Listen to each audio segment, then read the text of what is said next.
ये बात इसमें लिखी हुई है क्योंकि इस मंडी कानून में लिखा है कि ऑनलाइन ट्रेडिंग से सस्ते रेट पर ये सारी कार्रवाई सारा जो है खरीदारी की जाएगी। और इसमें जो है पहले जो है मंडी के बाहर खरीदने पर रोक होती थी। मंडी के बाहर अगर कोई खरीदारी होगी और उसके साथ धोखाधड़ी होगी तो मंडी अधिकारी उस पे जो है छापा पड़वा सकते थे। इसको भी इस कानून ने बदल दिया है और कहा है कि मंडी के बाहर खरीदारी को पूरी अनुमति दी जाएगी। मैं आपको बताना चाहता हूं कि इस कानून में 2-3 बहुत ही खराब बातें लिखी हुई हैं। 4(1) में लिखा है कि 3 दिन विलंब से जो है किसान का पेमेंट उसने जो है निजी मंडी को दी जा रही हैं। और ये कहा गया, दावा किया गया कि निजी मंडी राज्य सरकार जो है मंडी पर टैक्स नहीं थोपेगी। लेकिन आप जान लें कि ये जो निजी मंडी नियम बनाएगी ये अपने टैक्स और फीस, ट्रेडिंग फीस ये खुद तय करेगी। तो ये 2.5% और 8.5% का जो मंडी टैक्स है ये नहीं लगेगा। ये टोटल झूठी बात है क्योंकि निजी मंडी अपने ही व्यापार के नियम और टैक्स के रेट जो है इसमें तय करेगी। इसमें लिखा हुआ है। यह भी दावा किया गया था कि तमाम किस्म के बिचौलियों को खत्म कर दिया जाएगा।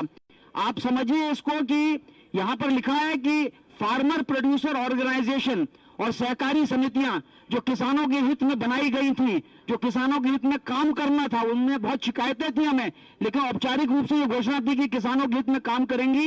इसमें लिखा है कि अब वो निजी मंडियों को चलाएंगी, वो निजी कंपनियों के लिए जो इलेक्ट्रॉनिक ट्रेडिंग प्लेटफॉर्म है उसको संचालित करेंगी। तो आपके लिए क्या बचेगा इस कानून के बाद, इसको आप समझ सकते हैं। ये तमाम सवाल हमारे विरोधों में आने चाहिए। मैं अंत में बात समाप्त करते हुए एक बात कहना चाहता हूं। हमसे पूछा जा रहा है कि कब तक आंदोलन चलेगा। हम ये बताना चाहते हैं कि इन कानूनों पे तो जीत पे चलेगा ही, लेकिन हम ऑलरेडी बहुत सारी जीत हासिल कर चुके हैं। हमने हरियाणा और पंजाब के किसानों के विवाद को, जिसको सतलुज जमुना लिंक कैनाल में बनाया जाता था, उसको हमने जो है दूर कर दिया है। हमने सांप्रदायिक एकता स्थापित कर दी है। हमने सरकार को मजबूर कर के पेमेंट के लिए भी हमने सरकार को मजबूर किया है। तो हम तो लगातार जीतते ही चले जाइए। कानून वापस करके एमएसपी का कानून बनाने के लिए मजबूर होगी क्योंकि गारंटी ये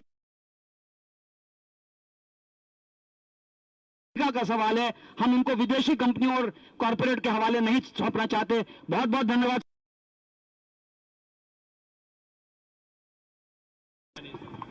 अभी मंजीत सिंह तनेर साहब वो अगले स्पीकर होंगे।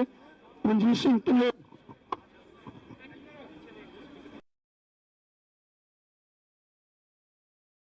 पहुंचे। जुझारू दोस्तों से पत्रकार साथियों, मैं किसान भाइयों को एक हौसले वाली बात बताना चाहता हूं, पर बताऊं पंजाबी च। जे उन्होंने छानना हो तो मजदूर का हथ लगता, जे उन्होंने टंका लाना हो तो मजदूर का हथ लगता, जे ट्रक लोड करनी है तो मजदूर का हथ लगता, जब लानी है उदों भी मजदूर का हथ लगता, उस तो बाद गोदाम जाती है तो मजदूर का हथ लगता। मैं तो कहूँगा किसान का रोटी घट्टो घट जो पेंडू मजदूरों को रोटी मंडियां बार बार रोकने की कोशिश की, साडे मीडिया भाईचारे को भी रोकया गया। तुसीं अज दिल्ली की पार्लीमेंट की हक ने तगड़ा पैर धरिया, इत्थों कंध पर लिखा पढ़ना चाहिए।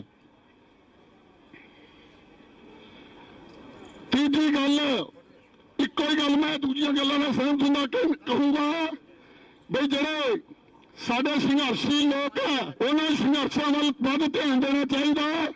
संघर्ष मसला उदू गंभीर है, इनू बिहार नाल ना जोड़ो कले नाल।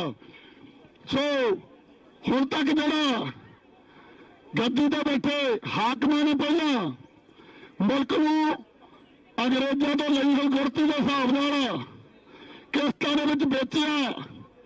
काले कानून खत्म होने तो बाद साडी लड़ाई खत्म नहीं होनी, क्योंकि पहुंच के मार्केट की ताकत